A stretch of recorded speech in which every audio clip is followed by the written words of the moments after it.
Վերջերս հայտնաբերեցի, որ բժշկի մասնագիտությունը այն մասնագիտություններից է, որը ամենաշատն է փոխանցվում հաջորդ սերունդներին։ Մի հիվանդանոցում էի։ Եթե բժիշկը երիտասարդ էր, ապա ծնողները նույնպես բժիշկներ էին այդ հիվանդանոցում կամ մեկ այլ։ Եթե բժիշկը տարիքով էր, երեխաներն էին բժիշկ կամ այդ հիվանդանոցում կամ մեկ այլ հիվանդանոցում։ Եթե իրեն արդարացնում է, վատ չի, բայց արդյոք միշտ է արդարացնում։ Ամենատարօրինակ բանը, որ հանդիպել եմ բժիշկների, որոնք թողել են իրենց մասնագիտությունը։ Ամենատարօրինակ բաներից է, քանի որ բժշկի մասնագիտությունը աշխարհի լավագույն մասնագիտություններից մեկն է։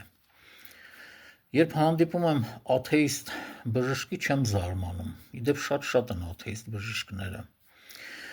Ավելի շատ զարմանում եմ, երբ հանդիպում եմ հավատացյալ բժշկի, քանի որ բժիշկները ամենաշատն են միջամտում Աստծո գործերին։ Ամենաշատը զարմացրեց վերջերս, երբ համացանցում հանդիպեցի գինեկոլոգ բժշկի, որը մոլի հավատացյալ էր։ Եվ անչափ կուզենայի իմանալ, արդյոք այդ բժիշկը ինչպես է վերաբերում արհեստական բեղմնավորմանը, քանի որ արհեստական բեղմնավորումը երևի միակ բանն է, որը ոչ մի կրոն չի ընդունում։